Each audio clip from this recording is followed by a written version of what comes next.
Avant les discours, avant les promesses, avant la refondation, il y a une scène, une capitale sous tension, une jeunesse dans la rue, un pouvoir qui vacille, et au milieu de ce chaos surgit un homme, un uniforme, un silence, puis une décision. Ce n'est pas une élection, ce n'est pas une transition classique, c'est une bascule.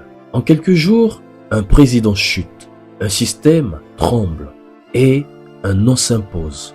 Michel Randrianirina. Certains parlent de sauveur, d'autres de militaire opportuniste. Mais une chose est sûre, il incarne un moment critique de l'histoire de Madagascar. Parce que derrière lui, il y a une promesse, mais une forte promesse, refonder l'État malgache. Mais dans les corridors du pouvoir, les mots sont souvent plus simples que les actes. Alors la vraie question n'est pas qui est-il, mais plutôt que va-t-il faire d'un pays déjà marqué par les mêmes cycles. De Didier Rattirac à Ange Radzuel, Madagascar a déjà connu des hommes forts, des transitions, des promesses de rupture. Et pourtant, l'histoire semble se répéter. Madame, Monsieur, bienvenue dans les corridors d'Afrique. Attachez votre ceinture, car nous allons entrer dans une zone de forte turbulence. La ligne directrice, c'est le peuple. Faut toujours regarder vers le peuple. Faut toujours répondre à l'appel du peuple, c'est tout. Est-ce que vous serez candidat ?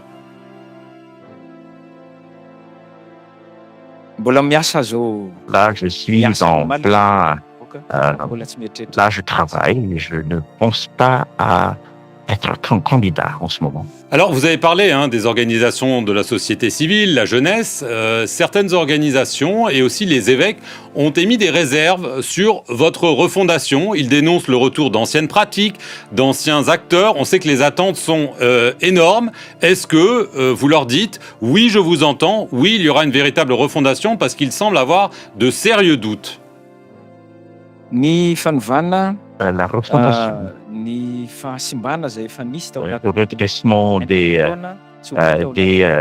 situations désavantageuses qui s'étaient faites au cours de ces dernières années. Nous sommes en train de redresser les pertes parce que nous avons encore des pratiques qui doivent être changées. Et c'est pas étonnant si les gens disent cela. Les dirigeants n'ont pas les mêmes visions des choses. La refondation, c'est quelque chose qui ne se fait pas du tout au lendemain. Nous sommes en train de mettre en place un processus d'écoute, d'échange, afin que nous puissions aller vers cette voie de la refondation. Je promets donc à la population malgache que nous allons mettre en place la préparation pour entrer dans une nouvelle république et le changement, la refondation du système. Il disait vouloir changer le système, mais que se passe-t-il quand ceux qui promettent la rupture reprennent les mêmes codes, voire les mêmes outils que ceux qu'ils ont combattus? Michel Randrianirina, né en 1973 dans le sud de Madagascar, est un militaire formé à l'académie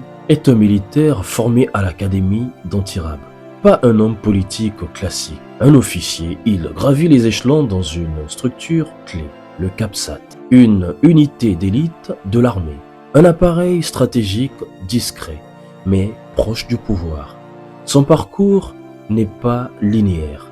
De 2023 à 2024, il est accusé d'atteinte à la sûreté de l'État, condamné avec sursis, écarté puis réintégré. Un passage trouble, jamais totalement clarifié, mais qui ne l'empêche pas de revenir en force. Le colonel Michael Randrianirina est décrit comme calme, discipliné, rigoureux et déterminé par ses frères d'armes de la 23e promotion de l'Académie militaire, d'où il est sorti en 1996. L'ancien commandant du bataillon d'infanterie de Tuléar n'a jamais dirigé le CAPSAT, mais son influence dans l'armée est telle que c'est depuis cette caserne chargée des armes et munitions de l'armée qu'il a appelé toutes les forces armées à la mutinerie le samedi 11 octobre.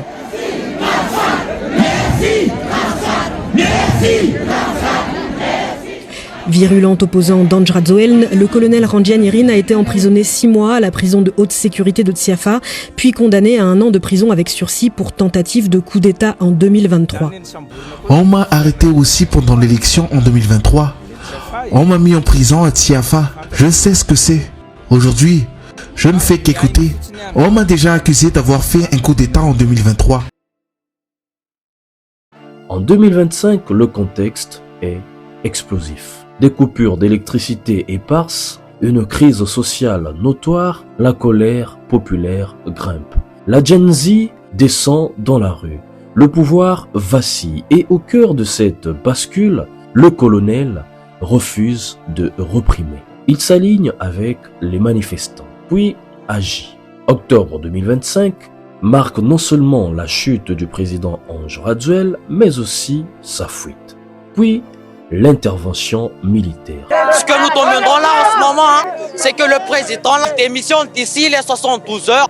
On va prendre le pouvoir à partir d'aujourd'hui et on dissout à partir d'aujourd'hui le Sénat, le HCC, la HCC, la HCJ et la HCDDED et la CENI. Le pouvoir change de main. Randrianirina devient président de la refondation. Mais il refuse un mot, coup d'État. Coup d'État, ce sont des militaires qui sont rentrés dans le palais présidentiel avec des armes. Ils ont tiré, il y avait des effusions de sang. C'est ça un coup d'État. Ceci n'est pas un coup d'État. Refondation est un mot lourd. Un mot qui promet rupture, reconstruction, nouveau contrat politique. Officiellement, nouvelle constitution, transition de 2 ans, réorganisation de l'État, El País. L'époque durant laquelle les corrompus se nourrissaient des fruits de cette nation alors que le peuple souffrait de la faim et révolu. Nous traquerons la corruption, nous poursuivrons les voleurs et nous rendrons ce pays à ses propriétaires légitimes, le peuple malgache. Mais dans les faits, le pouvoir se recentre autour d'un homme et d'un cercle restreint. Militarisation de l'exécutif, dissolution du gouvernement face aux tensions. Nomination d'acteurs parfois liés à l'ancien système. Très vite, la rupture annoncée devient ambiguë. C'est à partir de là que s'installe le doute dans la mémoire collective. En dehors des murs de la cérémonie, les sentiments étaient mitigés quant à l'avenir. Certains se sont montrés optimistes quant au changement de direction. Cependant, beaucoup pensent qu'il s'agit d'un faux espoir, un dirigeant corrompu en remplaçant un autre. L'ancien système politique d'Anjradzoeln était accusé de corruption, était marqué par des crises sociales incessantes, par une gouvernance contestée. Dans le nouveau système de Randrianirina, les mêmes critiques émergent rapidement. Manque de réformes concrètes, lenteur économique, maintien d'élites anciennes. Résultat, la jeunesse s'interroge. Qu'est-ce qui a vraiment changé? Ironie du pouvoir, ceux qui l'ont porté commencent à le contester. Avril 2026 est marqué par l'arrestation de leaders de la Gen Z pour motif atteinte à la sécurité de l'État. Mais selon leurs avocats, aucune preuve solide n'est présentée. Et d'autres arrestations s'en suivront. Et un climat paranoïaque s'installe, marqué par des suspicions, des surveillances, des répressions progressives. Rids et le docteur Karine, 2 membres du mouvement Gen Z, sont toujours en garde à vue depuis maintenant 10 jours.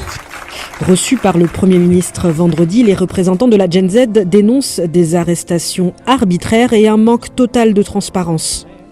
Quelle est la raison? Était-il vraiment nécessaire d'arrêter ces jeunes, nos amis? Rien n'est clair. Nous demandons de la transparence. Nous ne sommes pas contre une enquête, mais elle doit être menée dans la transparence. Aujourd'hui, la situation nous inquiète. Dès qu'on s'exprime, on a l'impression d'être réduit au silence. Cela crée de la frustration et de la colère intérieure.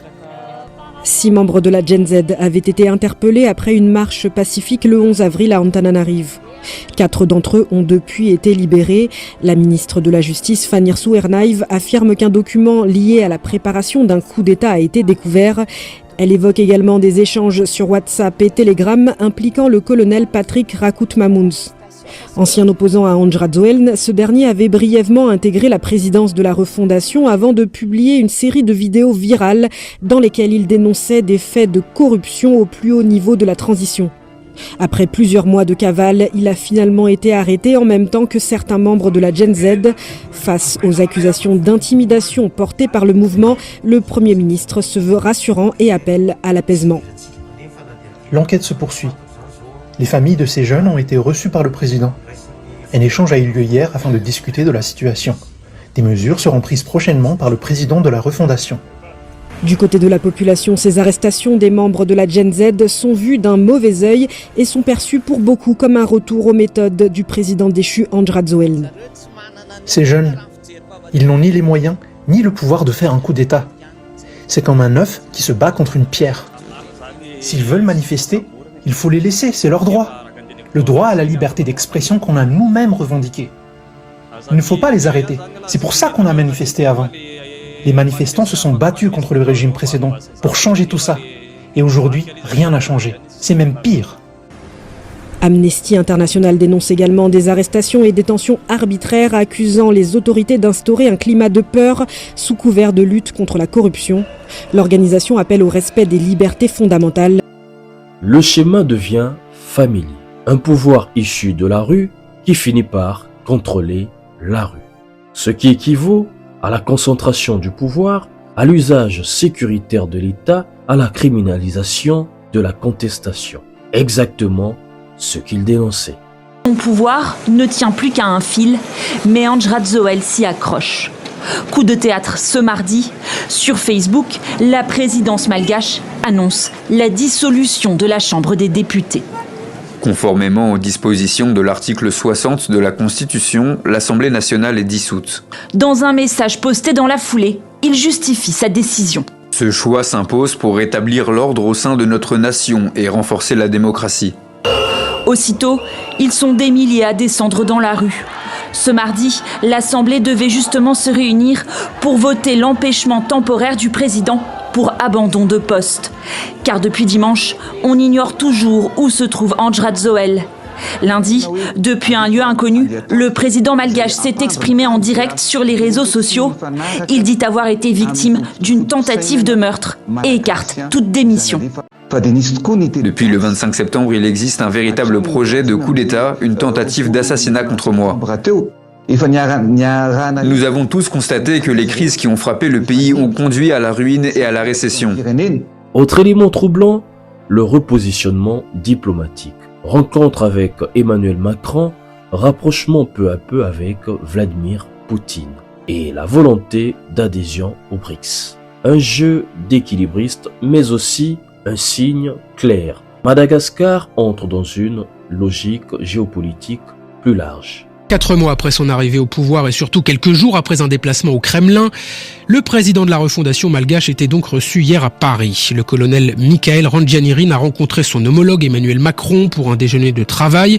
Il s'agissait notamment de normaliser la relation bilatérale à l'heure où Antananarive semble se tourner vers Moscou. Un déjeuner de travail au format discret, mais le bilan politique est là. Paris et Antananarive ont scellé ce mardi un nouveau cadre de partenariat pour les 24 prochains mois, selon un communiqué de l'Élysée. Pour le colonel Mikael Randjanirin, l'enjeu était d'acter sa stratégie de diversification. Madagascar ne pratique aucune discrimination, a-t-il martelé juste avant sa visite en France. Il avait été reçu par Vladimir Poutine à Moscou vendredi dernier. Mais pour normaliser la relation avec la France, il fallait d'abord solder le passif de l'exfiltration de l'ex-président Andra Zoeln en octobre dernier suite aux manifestations de la Gen Z, vécues comme une ingérence par la jeunesse malgache. Un froid diplomatique dont la Russie a profité. Hier encore, 2 gros porteurs russes livraient 60 tonnes de vivres à Antananarive, une des manifestations de l'accord stratégique signé au Kremlin. Face à cette dynamique, la France réplique sur le terrain économique. Une rencontre qui s'est tenue dans la foulée entre le patronat malgache présent à Paris et le MEDEF, le patronat français, a abouti sur des accords de financement pour 29 projets d'une valeur située entre 1 et 2 milliards d'euros. Les critiques ne sont pas abstraites, elles sont précises. Militarisation du pouvoir, absence de calendrier électoral clair, arrestation politique, continuité avec certaines élites anciennes, influence étrangère croissante et surtout le décalage entre les discours et la réalité. Il n'aurait jamais dû être nommé, ça partait mal dès le départ, c'est ce que nous ont confié plusieurs sources du secteur privé, dont Erin Salam à Radzonarville est issue. Alors plusieurs explications possibles à ce limogeage. Tout d'abord, sa nomination le 20 octobre avait été décidée sans concertation, ni le mouvement Gen Z ni les députés n'avaient été consultés. Ajoutez à cela une réputation controversée qui le précédait dans le milieu des affaires et qui n'a été révélée qu'après sa nomination. Un exemple, son rôle passé d'administrateur dans des sociétés accusées de pratiques opaques comme la CNAPS ou Madaraï, ou encore son appartenance à la franc-maçonnerie qui ne s'accorde pas avec les convictions chrétiennes du président de la refondation. Mais surtout, c'est un très proche des caciques de l'ancien régime Radziwiłł et il n'a jamais pris ses distances publiquement avec eux. Alors se sont succédés plusieurs faux pas, notamment lorsque le cyclone Ghezani a frappé Madagascar et fait plusieurs dizaines de morts il y a un mois, eh bien le Premier ministre était en déplacement à Genève pour la conférence internationale sur le cacao, alors même que ce secteur est plutôt secondaire. À ce stade, 3 scénarios sont possibles. Le premier, le plus optimiste en tout cas, serait de voir une transition réelle qui aboutira aux élections et le retour du pouvoir entre les mains d'un civil. Mais cela suppose une volonté de lâcher le pouvoir de la part de la junte. Le deuxième scénario, le plus réaliste, serait une transition prolongée. Le pouvoir sera militaire et stabilisé et des réformes limitées. Une sorte de démocratie encadrée. Et le troisième scénario pessimiste serait le durcissement autoritaire, la répression accrue qui aboutira à une crise politique majeure. La commission électorale indépendante malgache a dévoilé son calendrier des prochains scrutins attendus dans le pays. La CENI a annoncé un référendum constitutionnel en juin 2027 qui sera suivi d'une élection présidentielle en octobre. Cet agenda marque le début de la transition politique prévue depuis la chute du président Andry Rajoelina en octobre dernier, à la suite d'une mutinerie de l'armée ralliée à un soulèvement du mouvement Gen Z porté par la jeunesse. Depuis, le colonel Mikael Randrianirina est au pouvoir à la tête du gouvernement de la refondation pour une transition de 24 mois validée par la communauté internationale. La commission électorale se laisse donc 11 mois pour reconstruire le fichier électoral après avoir effacé toutes les bases de données existantes. Cette annonce intervient alors que la Commission électorale nationale indépendante vient de renouveler son bureau permanent. La vraie question est là. Va-t-il devenir ce qu'il a renversé? Parce que l'histoire africaine est remplie de ce cycle. Révolution, espoir, consolidation, autoritarisme. Le pouvoir change, mais le système reste. À première vue, tous les opposent. L'un vient de la politique civile, l'autre de l'uniforme. L'un est un communicant très excellent, l'autre est un homme de caserne, très silencieux. Et pourtant, plus on les regarde, plus leur trajectoire se ressemble. Comme si Madagascar n'avait pas réellement changé de scénario. Comme si seuls les acteurs avaient muté. C'est la première similitude. Les deux hommes arrive au sommet du pouvoir par une crise politique. En effet, Andry Rajoelina en 2009 arrive au pouvoir suite aux contestations populaires, ce qui marque l'effondrement de la légitimité du pouvoir en place, et surtout grâce au soutien décisif d'une partie de l'armée. Il ne prend pas le pouvoir par une simple élection au départ, il le prend dans le chaos. Le colonel Randrianirina, en 2025, à son tour, prend le pouvoir grâce à la protestation, sinon aux protestations massives de la Gen Z, à la colère sociale, aux coupures d'eau et d'électricité et au rejet du régime d'Andry Rajoelina, contraint de prendre la fuite, ce qui accélère la transition imposée par l'armée. Le schéma est presque identique. La rue ouvre la brèche, l'armée arbitre, un homme incarne la transition. La deuxième similitude, les deux se présentent comme les hommes de la refondation, les correcteurs d'un système bancal, voire défaillant. Radziwiłł parlait de rupture avec l'ancien ordre. Randrianirine parle de refondation, même vocabulaire de crise, même rhétorique, disant « nous ne sommes pas le problème, nous sommes la solution ». Mais dans les deux cas, le pouvoir se recentre très rapidement autour d'une seule figure. C'est là que l'histoire devient presque ironique. Radziwiłł a fini par être rejeté par la jeunesse, et aujourd'hui, la même jeunesse, la Gen Z qui a porté Randrianirine, commence à le contester. Autrement dit, le nouveau pouvoir reproduit certains réflexes de l'ancien, à tort ou à raison, mais il faut être rigoureux. Ils ne sont pas identiques. Radziwiłł est égal à la logique civile populiste, c'est-à-dire homme politique, maîtrise médiatique, ancrage électoral, style présidentiel moderne, ayant construit une légitimité sur l'image. Nous voulons le changement dans la façon de gérer notre pays avec une nouvelle vision. Nous sommes prêts à nouveau à jouer notre rôle afin qu'il y ait une alliance solide et durable avec tous nos partenaires. Je suis satisfait, pas totalement, mais je suis satisfait du bilan de la transition. Il faut une alternance démocratique, il faut que le président soit élu, un président qui rassemble tout un peuple autour d'un projet. C'est pour cette raison que ce que je vais emmener pour les pays, c'est une convention, c'est-à-dire ce qui est écrit dans mon programme, nous allons le réaliser. Andrzej Radziwiłł remporte l'élection au second tour avec près de 56% des voix. Un mandat marqué par l'épidémie de Covid-19 dans l'un des pays les plus pauvres de la planète. 4 ans plus tard, Madagascar manque toujours cruellement d'infrastructures et le taux de pauvreté reste très élevé. Les membres du gouvernement ne nous voient pas. Nous, le peuple, ils ne nous ont jamais regardés. Ils ont tout essayé et élaboré toutes les stratégies pour m'empêcher de me présenter à la présidentielle. Seule la Constitution peut m'interdire de me présenter. Et selon elle, j'ai le droit de me présenter à nouveau pour un autre mandat qui sera mon deuxième et dernier mandat.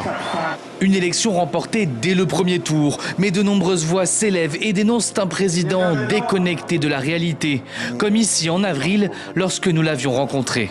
Mais à Madagascar, quelqu'un qui touche les paysans qui n'ont pas de lumière, qui vivent chez eux dans la campagne, mais ils sont heureux.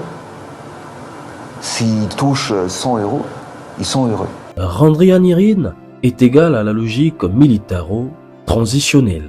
Officier, légitimité sécuritaire, soutien de la caserne, promesse de retour à l'ordre. Il construit une légitimité sur la force institutionnelle.